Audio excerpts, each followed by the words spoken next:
Servus Leute, wie geht's? Hier ist der Manu und wir fahren heute mal mit dieser geilen Starkwag richtig ins Enduro-Gelände. Also ab zum Trailer.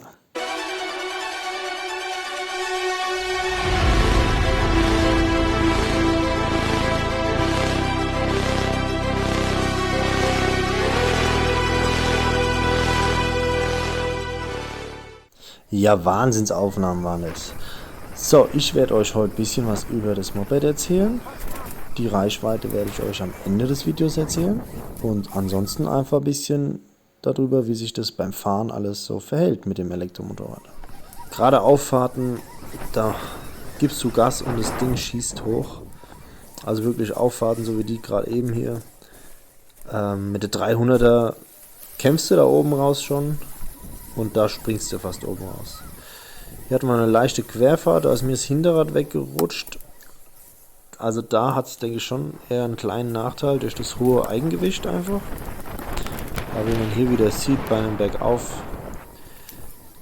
wo man relativ gerade hochfährt. Auch hier am Ende ist ein bisschen schräg auf Stein. Aber es ist ein super Moped zum Endurofahren. Wir sind dort meistens 40 bis 45 PS gefahren, weil alles drüber ist dann gleich so aggressiv, dass dann auch das Hinterrad durchdreht. Da die ja noch keine Traktionskontrolle haben, soll noch in einem Software-Update dann kommen. Ja, hier sieht man auch langer Wiesenhang zwischen den Bäumen durch. Da lasse ich meinen Kumpel vor, dass wir hier eine geilere Aufnahme auch haben. Ja, die wirft auch ganz schön, also die Reifen, die leiden auch ein bisschen mehr, würde ich sagen, durch das hohe Drehmoment.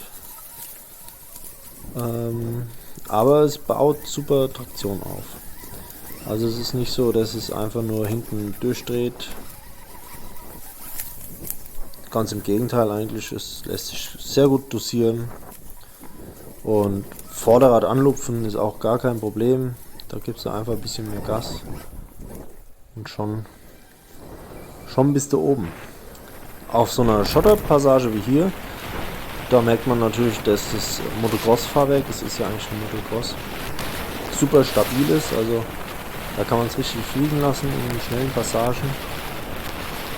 Fürs Enduro würde ich mir das Shim-Setting ändern, alles ein bisschen weicher machen, dass es feiner anspricht einfach auf den Wurzeltrails und über Steinpassagen. Ja, wir hatten natürlich einen super Tag. Hier sieht man einen schönen blauen Himmel, Sonne scheint. Da macht das Mopedfahren an sich schon richtig Bock. Und der Wheelie, der geht auch super einfach. Genau, und hier haben wir eben, dass das Hinterrad eben durchdreht, aber ich meine, wir haben hier auch langes Gras. Es war noch Vormittag, vielleicht war noch ein bisschen Tau auf dem Gras. Da hat man fast auch nicht gesehen, wo man langfahren muss. Genau, und diese Passage, die haben wir dann auch mal noch mit der Drohne gefilmt. Das zeige ich euch gegen Ende des Videos. Das ist halt das Coole, weil dich keiner hört. Kannst du auch einfach mal irgendwo stehen bleiben und ganz entspannt Moped fahren halt. Auch halt eine Passage öfters fahren. Das ist ja mit einem Verbrennermotor, da schaust du ja, dass du immer möglichst schnell weiterkommst. Aber hier kannst du dir einfach mal Zeit nehmen. Genau. Also hier beim Umdrehen einfach ein bisschen Gas, dann ist das Vorderrad schon oben. Ich denke mit der Zeit, wenn man es noch öfters fährt, da gewöhnt man sich einfach dran, dass da keine Kupplung dran ist. Ne? Ich habe ja hier die Hinterradbremse oben am Lenker. Das würde ich auf jeden Fall empfehlen fürs Enduro-Fahren, weil du natürlich auch keine Motorbremse hast. Ne? Quasi wenn du hinfällst oder wenn du irgendwie am Hang ein bisschen ins Straucheln kommst, dann rollst du da einfach wieder rückwärts runter. Beim Verbrenner geht der Motor aus, du hast den Gang drin und dann blockiert das Hinterrad. Ne? Das hast du hier halt nicht, deswegen auf jeden Fall die Hinterradbremse oben am Lenker, damit du in jeder Situation die Räder blockieren kannst. Und noch dazu habe ich es ein bisschen verwendet als Kupplungsersatz, würde ich es mal nennen. Heißt, wenn du Gas gibst und es ist schlagartig zu viel Power zum Beispiel, dass hier das Vorderrad hochgehen würde, kannst du es halt über die Hinterradbremse auch wieder regulieren. Ein bisschen feiner dosieren eben. Ja, da vorne willst du den Abhang lieber nicht runterfahren. Da geht es nämlich sehr, sehr steil runter. Genau, da habe ich wieder hier geschaut, dass die Drohne mich auch im Bild hat. Und dann über diesen geilen Kamm wieder lang gebrettert. Das hat richtig Spaß gemacht. Genau, und man sieht ja auch, ich habe links den Hebel auch schon verbogen. Kommt davon, weil ich keine Handschützer drauf habe. Kann ich euch von Dovatec die Handschützer empfehlen. Sowohl die offenen wie auch natürlich die geschlossenen. Also die geschlossenen geben euch den besten Schutz, aber viele mögen es ja nicht unbedingt. Aber auch die offenen verhindern absolut hier das Verbiegen von den Hebeln.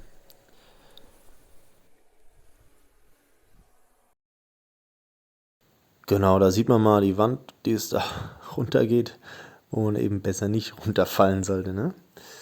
Aber wunderschöne Aufnahmen.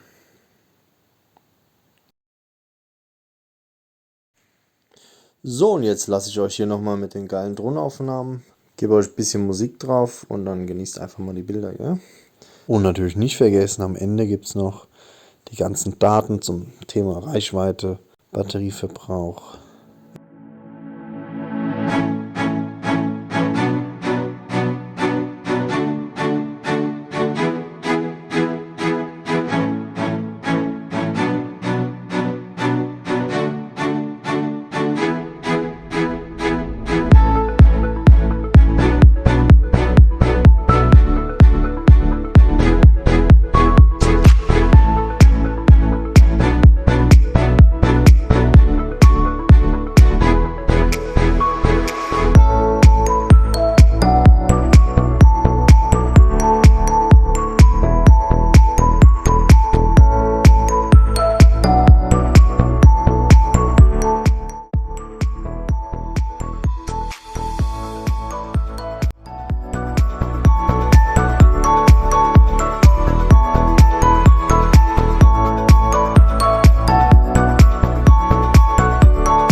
Ja, sorry, Corby, der Sturz, der musste einfach noch mit rein.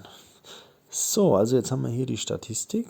Habe ich mit meiner Garmin Fenix 5X aufgezeichnet. Laut GPS sind wir 27 Kilometer gefahren in einer Zeit von 3 Stunden 30 und haben 2325 Meter an Anstieg zurückgelegt. Wenn wir dann aber mal in die Details schauen, waren wir laut Uhr 1 Stunde 45 nur in Bewegung. Ist oft so, dass wenn man an einem schweren Hang steht, fährt man ja eigentlich schon, aber das GPS hat halt 0 km/h auf der Uhr.